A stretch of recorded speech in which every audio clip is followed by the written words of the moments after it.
भारत के चंद्रयान 3 से जापान को मिला मोटिवेशन। दोस्त को देख जाग उठा ऑस्ट्रेलिया। जब रात के अंधेरे में सो रहे थे करोड़ों भारतीय, तब जापान ने छोड़ा अपना चंद्रयान स्लीम।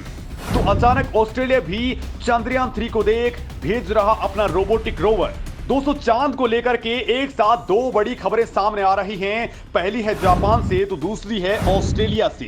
दोस्तों, ऑस्ट्रेलिया ने भारत के चंद्रयान 3 से तगड़ा मोटिवेशन लेते हुए देखा देखी में अब अचानक से बड़ा ऐलान कर दिया है, जिसके बारे में दोस्तों इस वीडियो में मैं आपको बताने वाला हूं। लेकिन उससे पहले जापान की बात कर लेते हैं। तो दोस्तों, जापान ने एक बड़ा धमाका करते हुए अपना चंद्रयान यानी कि स्लीम स्पेस के अंदर भेज दिया है। इस स्लीम का मतलब है smart lander for investigating the moon. दोस्तों, जब भारत में लोग सो रहे थे तो ठीक उसी वक्त जापान ने अपना स्पेस यान लॉन्च कर दिया है। दोस्तों, इससे पहले जापान चांद पर नाकाम हो चुका है और यह मिशन भी चंद्रयान 3 की लैंडिंग के 3 बाद ही लॉन्च करना था, लेकिन खराब मौसम के कारण इसे लगातार टाला गया और अब ये S2A रॉकेट के जरिए लॉन्च किया गया है, जिसे चांद की कक्षा में पहुंचने में 3 से 4 महीने लगेंगे और अगले साल की शुरुआत में दोस्तों इसके उतरने की संभावना है। दोस्तों, जापान ने अपने रॉकेट के जरिए 2 अंतरिक्ष यान लॉन्च किए हैं। पहला है एक्सरे टेलीस्कोप और दूसरा ये हल्का मून लैंडर है। दोस्तों, इसकी सुपर सटीक पिन पॉइंट लैंडिंग टेक्नोलॉजी के कारण इसे मून स्नाइपर भी कहा जा रहा है। स्लीम का लक्ष्य अपने टारगेट से 100 मीटर के दायरे में उतरना है।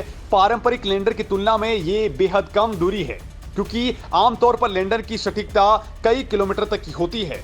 स्लिम में एडवांस इमेजिंग टेक्नोलॉजी का इस्तेमाल किया गया है। दोस्तों, स्लिम के डेटा का इस्तेमाल नासा के आर्टेमिस मिशन के अंदर भी किया जाएगा। दोस्तों, पिछले महीने जब भारत का चंद्रयान 3 मिशन सफल रहा तो वहीं रूस का लूना 25 क्रैश हो गया। मतलब दोस्तों, अब चांद के ऊपर तगड़ा धमाका होने वाला है, क्योंकि पिछले महीने ही भारत का चंद्रयान 3 सफल रहा है, लेकिन इसी दौरान रूस का लूना 25 क्रैश हो गया था। तो वहीं दोस्तों, अगर जापान की बात करें तो जापान 2 बार प्रयास कर चुका है, लेकिन उसे कामयाबी नहीं मिली। दोस्तों, जापान का पिछले साल अपने लैंडर ओमोतेनाशी से संपर्क टूट गया था, जिसे पिछले साल नवंबर में लैंड करना था। इसके बाद उसने इसी साल अप्रैल के अंदर हाकुतो आर मिशन को चांद के ऊपर भेजा था, लेकिन दोस्तों मई महीने में यह भी क्रैश हो गया। इससे पहले दोस्तों अक्टूबर 2022 में एप्सिलॉन रॉकेट के अंदर लॉन्च के वक्त ही विस्फोट हो गया था। लिहाजा इस मिशन से जापान को बहुत सारी उम्मीदें हैं। दोस्तों, जापान का यह छोटा सा मिशन भी चंद्रयान 3 से बहुत महंगा है। इसकी कॉस्टिंग 831 करोड़ रुपए पड़ रही है। जापानी स्पेस एजेंसी ने कहा है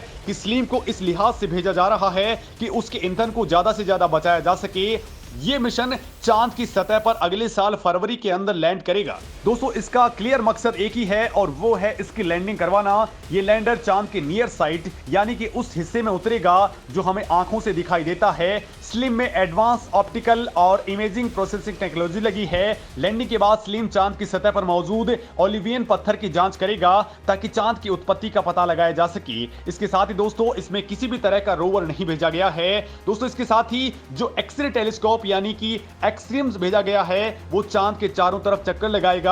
इसे जापान, नासा और यूरोपीय स्पेस एजेंसी ने मिलकर के बनाया है।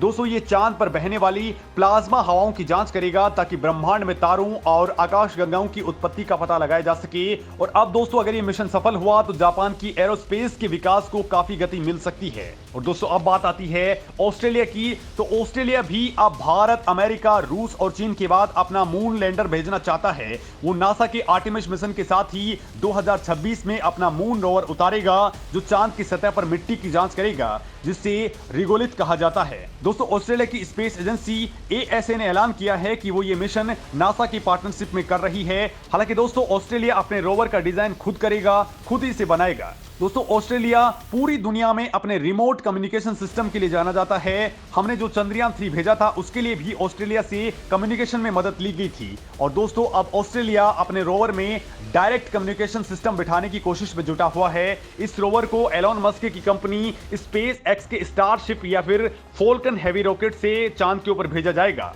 मिट्टी का सैंपल लेने के बाद में नासा इस सैंपल से ऑक्सीजन निकालने की कोशिश करेगा ताकि भविष्य में चांद पर जब इंसान रहें तो वहां की मिट्टी से ऑक्सीजन बनाई जा सके। हालांकि दोस्तों, ऑस्ट्रेलियन स्पेस एजेंसी ने फिलहाल अपने रोवर का नाम नहीं रखा है और लोगों से इसके बारे में पूछा जा रहा है। वहीं दोस्तों, इसरो के चंद्रयान 3 ने चांद के ऊपर अपना टारगेट पूरा कर लिया है और वो इस वक्त वहां पर स्लीप मोड में है। दोस्तों, चंद्रयान 3 ने चांद के ऊपर वो काम भी अंजाम दे दिए हैं जो इसरो ने पहले डिसाइड भी नहीं किए थे। मतलब होप एक्सप्रेस एक्सपेरिमेंट भी इसरो ने अंजाम दे दिया है। मतलब दोस्तों लैंडर विक्रम को लैंड होने के बाद एक बार फिर से उड़ाया गया है। मतलब दोस्तों चांद के साउथ पोल पर न केवल भारत ने लैंडिंग की है बल्कि कई वैज्ञानिक प्रयोग करके अपना झंडा भी बुलंद कर लिया है। अब चंद्रयान 3 की कामयाबी के बाद में भारत चंद्रयान 4 की तैयारी कर रहा है, लेकिन इस बार भारत अकेला चांद पर नहीं जाएगा बल्कि इसरो का यह मिशन जापान की स्पेस एजेंसी यानी कि जाक्सा के साथ में मिलकर के होने वाला है, जो साल 2026 में लॉन्च होगा। इसे लुपेक्स यानी कि मिशन लूनर पोलर एक्सप्लोरेशन नाम दिया गया है, जो खास तौर पर चांद पर पानी का सोर्स पता लगाएगा,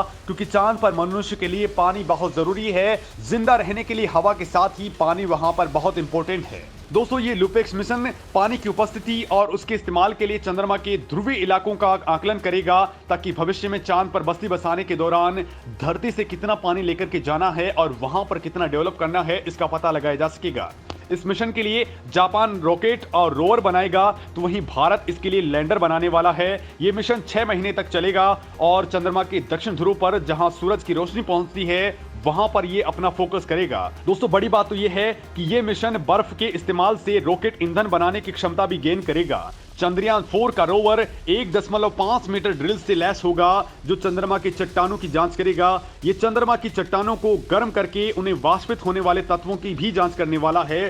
तो वहीं दोस्तों नासा इस दशक के खत्म होने तक चांद पर बिल्कुल परमानेंट बेस बनाने के लिए आगे बढ़ चुका है, जो वहां पर बहुत सारी स्टडी भी करेगा ताकि वहां पर इंसानों को बसाया जा सके। दोस्तों नासा ने पिछले साल अपना आर्टेमिस 1 मिशन सफलतापूर्वक लॉन्च किया था। अब नासा आर्टेमिस 2 मिशन के जरिए 4 एस्ट्रोनॉट्स को चांद पर भेजना चाहता है। इस मिशन की लॉन्चिंग की संभावना अगले साल के अंत तक है। इसके बाद में दोस्तों आर्टेमिस 3 लॉन्च होने वाला है, जो चांद के दक्षिण ध्रुव पर जाएगा। ये मिशन 2025 या 26 के अंत तक संभव हो सकता है। दोस्तों नासा इस वक्त कई सारी इंटरनेशनल एजेंसियों से पार्टनरशिप कर रहा है और इसमें भारत भी शामिल है।